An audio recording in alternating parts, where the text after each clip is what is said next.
So as Christine said, I'm Lorraine Mulroney. This is 7 months into my job. I started in June last year. It's been a whirlwind, but a very exciting one, and I hope I come across that I'm really passionate about children, young people and SEND and making a difference and actually trying to crack that nut that has been talked about in the past.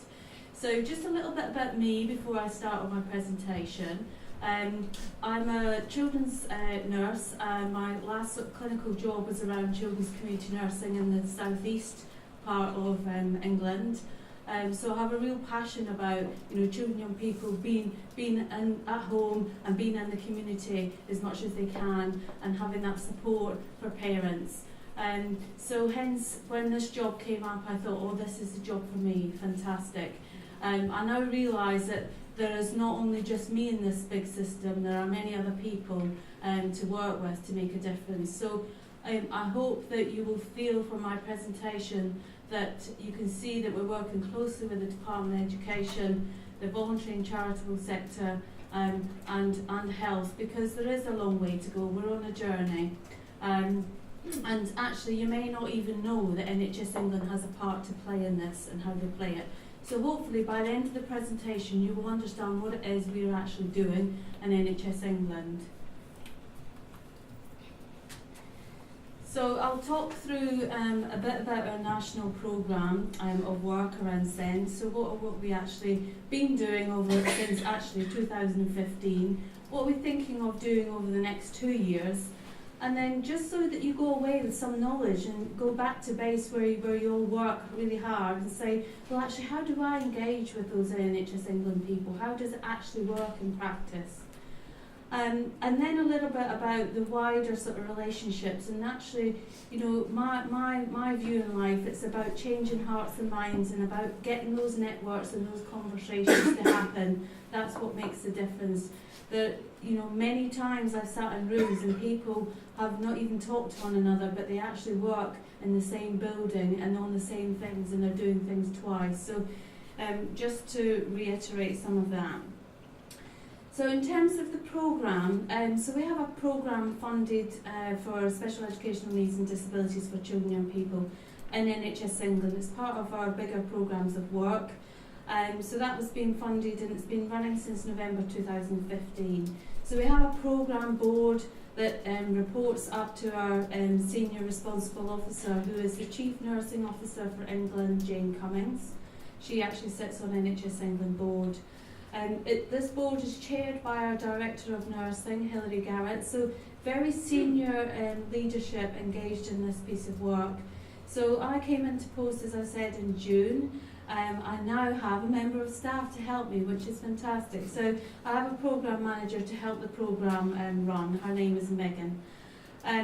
So where we're at is that we're in Q4 of 16-17, what we call deliverables, pieces of work, projects that we've been working on.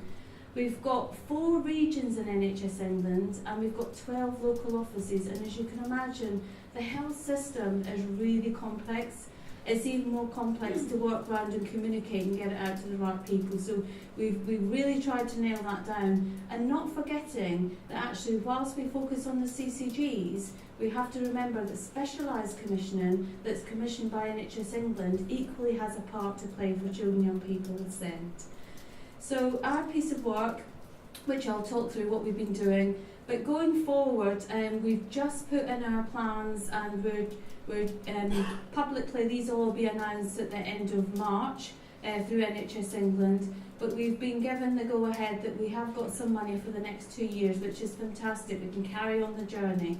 We've got 3 subgroups that we really are working hard on. So assurance, because Stuart mentioned earlier around how do we get that assurance in the system, how do we get CCGs to work through what their accountabilities are. Data and evidence is key. We do not have it. We have to improve on that. And the other one is around our communications and engagement plan, because I'm sure many of you sitting in the room today are going, never even heard of NHS England, what they're doing, don't know what they're doing. So we need to improve that side of things. This is a really busy slide, but you won't be able to see it all. But if you go away understanding how the system works and who's accountable, who's responsible, who gets consulted with and who gets informed. So from an NHS England national perspective, we are the supporting and enabling role. So we're the ones that actually try to get the system to work. And then the responsibilities lie in the regional teams, the 4 regional teams. So we have 4 SEND regional leads, and they sit in the nursing and quality directorates. And the reason for that is that quality sits within nursing across the whole of England, and it's where we can hold all the partners to account for improving the quality and experience of, well, we call them patients, but here we're talking about children, young people and their families. And that includes the specialised commissioning. You'll understand that there's 209 clinical commissioning groups. That is a lot of clinical commissioning groups who work sometimes in different ways, have different resource, but are locally focused.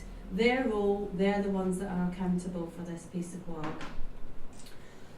So it's those accountable officers and those chief nurses that sit on those boards that have to know what's going on for their children and young people within their CCG population. It's those children's commissioners that possibly work with them if they're a joint commissioner, or actually have them as another partner that have to make sure that the clinical leadership is there and the commissioning for children is linked up. The 12 local offices in NHS England, they're the ones that actually, they're the sort of hub, that's where it happens. So that's where they would build on the local knowledge, they would get those action plans that we're talking about from the inspections and the written statements of action, that's where it happens. And they have a sort of consult and inform role and make sure that actually the system is responding. So we have 12 of those leads. It probably doesn't make a lot of sense, but in my first month of my job, I had to try and clarify this because people didn't understand how it should work. Next, you're probably going to ask me, well, who are these people? I want to connect with them. So you've got me as the national lead, Megan Moore is my programme manager. In the South region, we have Carol Kazam. She is also a Deputy Director of Nursing in the South East office. In the North region, Bev Riley, she's a Director of Nursing in Cumbria in the North East. In Midlands and East, we have Patrick, who works as a Deputy Director of Nursing in the regional office. And then Elaine Ruddy from London. Now, you probably think, well, why is London different? Well, London functions as a region on its own. There are other people supporting Elaine. But under the other 3 regions, I've listed the names of those local offices. And if you want that information, my email is at the end. If you want to come and talk to me, find out who your lead is, please let me know and I'll tell you. All about relationships and getting to know who's who.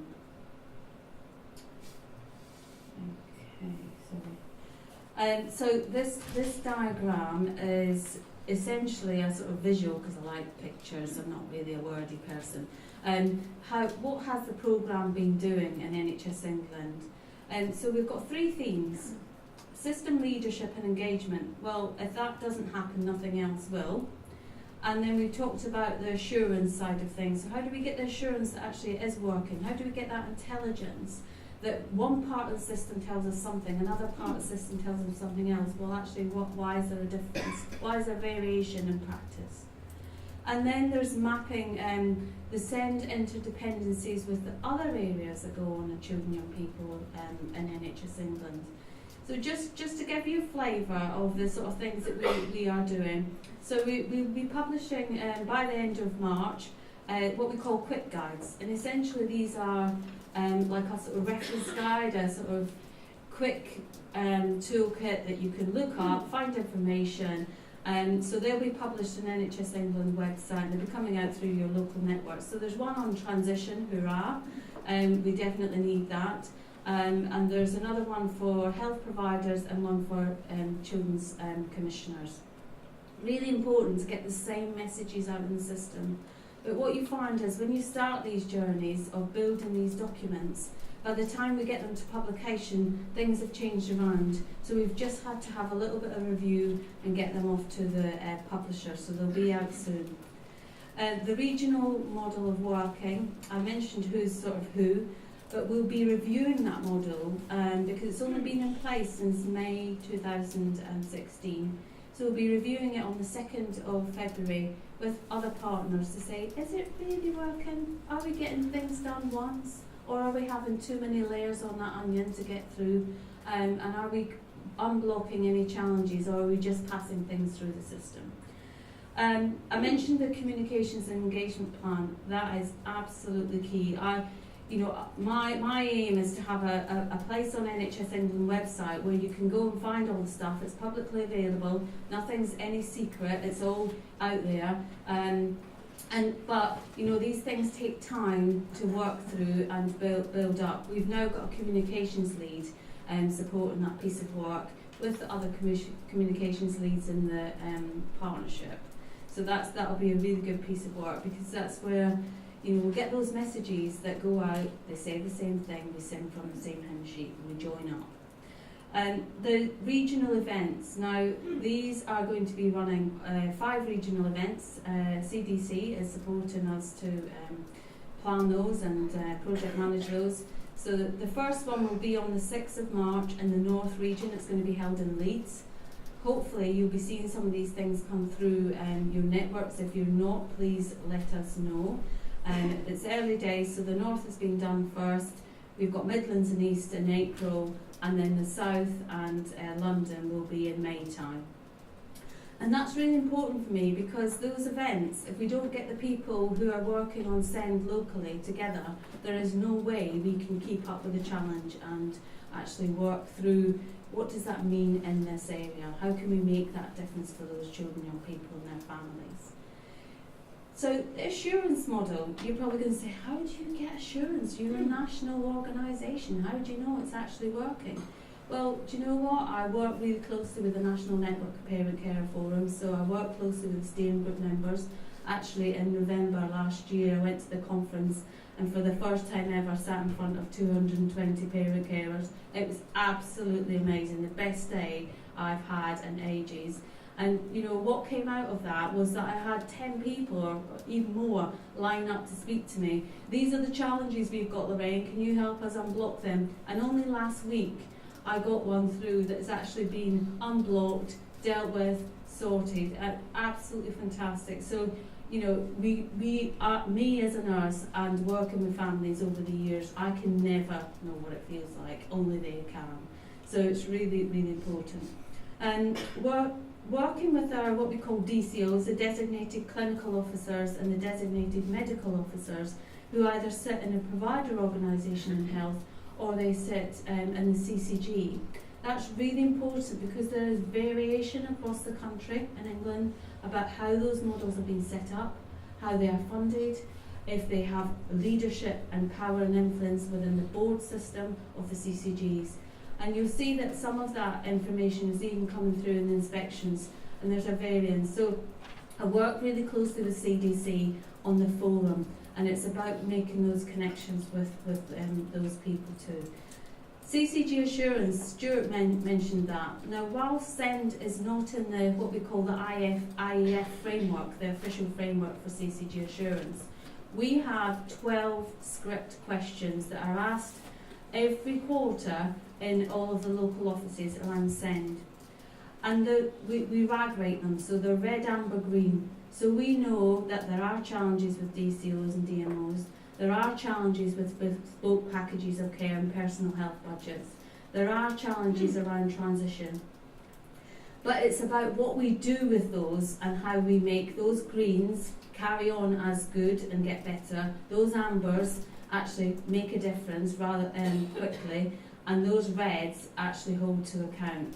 So that piece of work has been really, really important for us to understand that, and it will continue. And hopefully next year I'll have something in the IEF framework for SEND. Then Christine mentioned earlier the diagnostic tool that was done for CCGs. We have really worked hard with the CCGs out in the regions and the local offices to get CCGs to, a bit of heads up. Let's get prepared for these inspections. Let's just have a self-check and see how we're doing. We know we've got our journey, but actually let's focus on the what matters.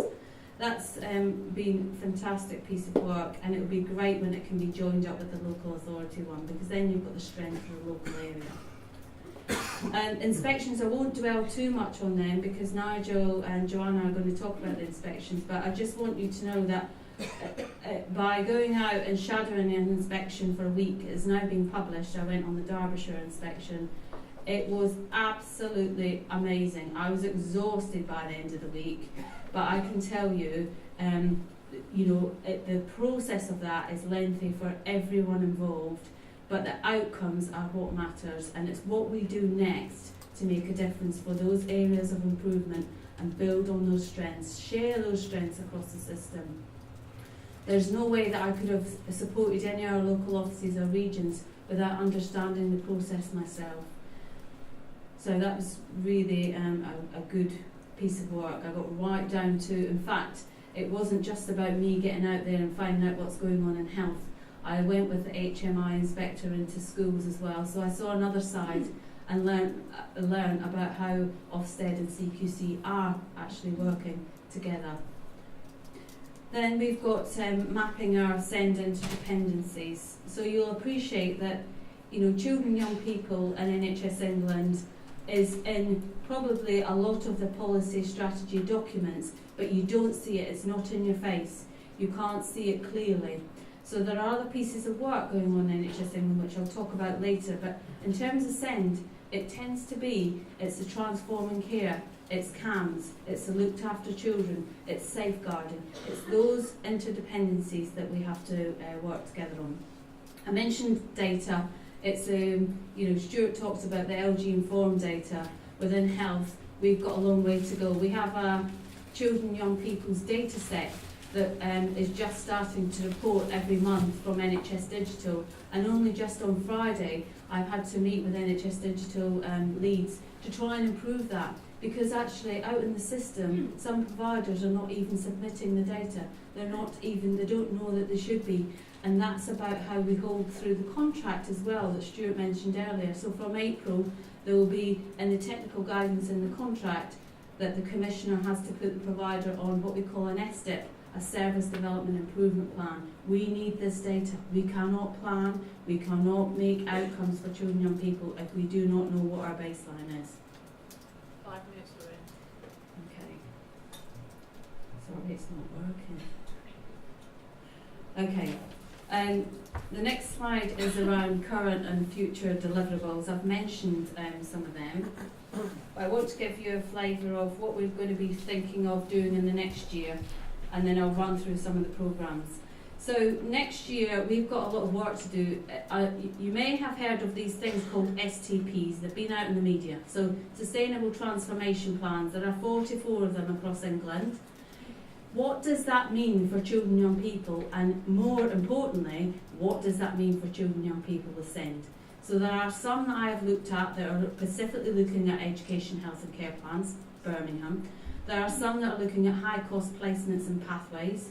There are others who are looking at workforce challenges. So I am trying to move some of those connections into those plans. And the same for the transforming care partnerships. Then stuff around local effectiveness. How do we actually know it's working? So we'll carry on with the CCG assurance stuff. We'll support the inspections. But more importantly, how can we drive up improvement, service improvement before inspections happen? So I'm really keen to do a peer review support and join up with the local authorities' peer reviews with a health aspect. So we're going to be looking at which region wants to take that forward. I've mentioned around data, but also I want to focus this year on doing some guidance for CCGs around how they should engage with not only the children and young people, but families, and with SEND or without SEND, how can we strengthen the engagement for children, young people and families. You can go away and read these when you get them, but I mentioned around transforming care. So tomorrow we have our first children and young people subgroup within transforming care, which is a fantastic piece of work. So we'll look at the service model there, the pathways. We'll look at how care and treatment reviews link with education, health and care plans. We've also got a link with integrated personalised commissioning. So personal health budgets. Gosh, we've been talking about it for such a long time. Have we actually done it? And what difference are we going to make in those pilot sites for children and young people with SEND? There are other partners programmes that Stuart has mentioned earlier about the tribunals pilots. I'm involved in that. I'm involved in another piece of work on the health and justice system. I also link in with the Best Start in Life programme in PHE. That's really important. That's about early intervention. If I don't know what the health visitors are doing in terms of the 2.5-year-old checks and how we can improve that, how do we know that we can get pick up intervention, and how can we get the system to work? I mentioned NHS Digital, so lots of work to do on data. There are things in NHS England, so new care models, if you've heard of them. So if you look at the emergency and urgent care system, that's still going to affect children and young people with SEND. They want to know where they can go in the system, or actually they want to know if they can stay at home and be cared for at home if that's the case. There's a child death review database happening, that's equally important. The usual stuff around children's health, so childhood obesity and data. And another piece of work with the safeguarding programme. The new person has come into post to looked after children's assessments. Well, how do I work closely with her to make sure that what I'm doing that marries up with her piece of work? And CAMS is a big piece of work. If we don't get the CAMS system to work properly with the transformation plans and the announcements from the Prime Minister a couple of weeks ago, I think now, on the Green Paper, that definitely has to make a difference for children and young people with SEND and crisis care. Okay, sorry, I just need to go back. So, at the beginning I talked about relationships, so you're going to say, well actually who are you working with, Lorraine? We want to drill you on that. So the SEND advisors, they are really, really important. We've only, in the last 3 to 4 months, working with the SEND advisors, our NHS England advisors, joining up, having conversations, working together, really makes a difference. We've also got strategic case managers who sit in the CAMS services but sit out in the regions. They're really important around the care and treatment reviews and CAMS. Within the local authorities, so linking up, making the connections with the SEND networks that already exist, and how can we build on them for health, and get health in the room. CCGs and joint commissioning, we've got a long way to go on joint commissioning. I come from working in West Sussex where we started that quite a few years ago, and actually, I don't think any part of the country has got it 100% right. So it's about how we make all those connections there in terms of children's services. I've mentioned providers in terms of designated clinical officers. And the voluntary and charitable sector, there is no way that I could do my job without the Council for Disabled Children, Contact a Family, Kids Charity, and many others that I can't even fit on this page. But the most important thing for me is, if I don't have those connections with the CQC and Ofsted inspections to see what comes out of them, then we cannot make a difference for the future. And that is the end of my presentation. I know it's a whirlwind, I know it's a lot to take in, but please do come and talk to me today, and don't ask me too many challenging questions on the panel. But thank you very much for your time. I'm really glad to be here. It's a fantastic piece of work, but we're all in it together. Thank you.